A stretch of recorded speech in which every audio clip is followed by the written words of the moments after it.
when you look at the battlefield right now, and this is something that I've brought up again and again with my contacts in DC, as well as when I was on this trip with up to Anchorage and then back in the White House for this multilateral, the mini summit.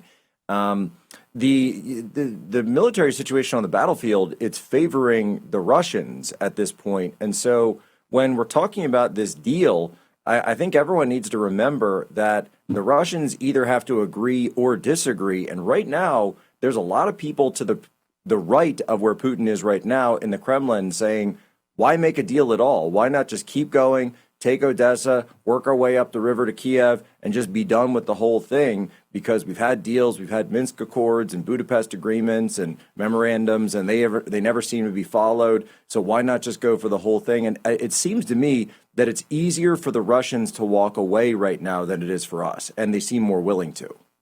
Yeah. And I wrote about this the other day where I said, to the victor goes the spoils in war. But in this case, the victor so far is Russia.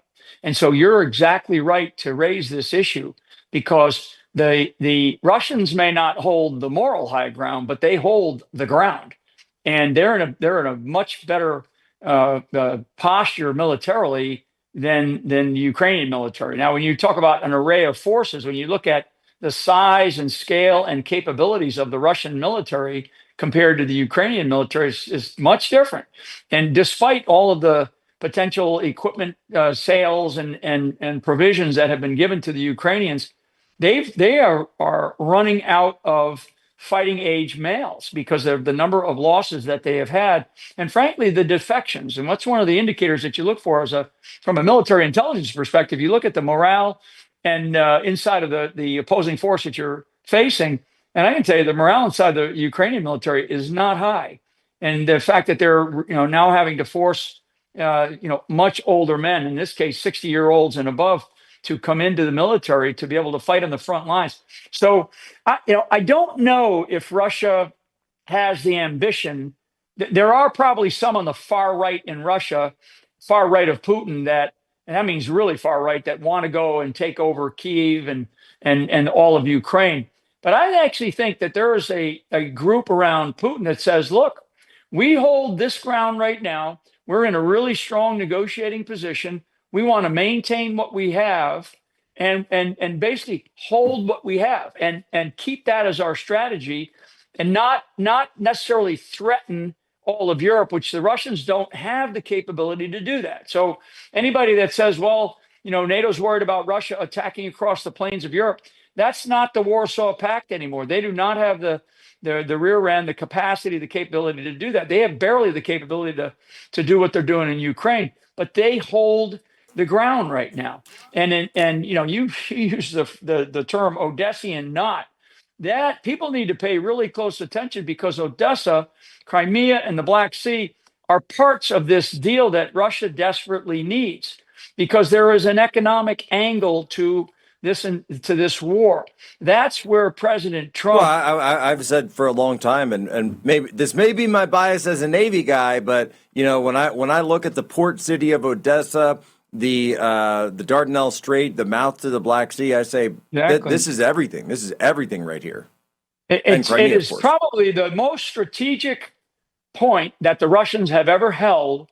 And it's something that we're going to have to deal with. We have to work with them. There's still control mechanisms within the Black Sea. You mentioned the Dardanelles, of course, the Eastern Mediterranean. So when you look at the bigger picture here, Jack, it's not just these eastern provinces of Ukraine. There is a much bigger play here. And this is where we're going to have to try to figure out, in a long-term peace deal, what does that mean? Does it mean constant direct access by the Russian Black Sea fleet to be able to exit and entrance, the Dardanelles Strait, to get into the Mediterranean and then operate in the east, at least in the Eastern Med?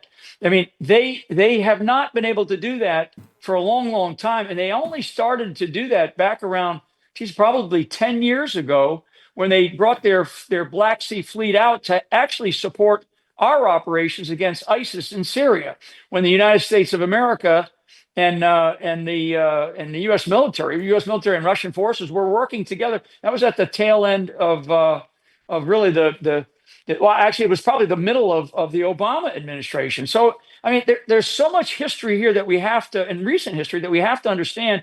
to be able to have this negotiated settlement that has a long-term value to it, a long-term value proposition, not just something that is a ceasefire, which will end, at the next time somebody blinks the wrong way. So that map that you're showing is so meaningful.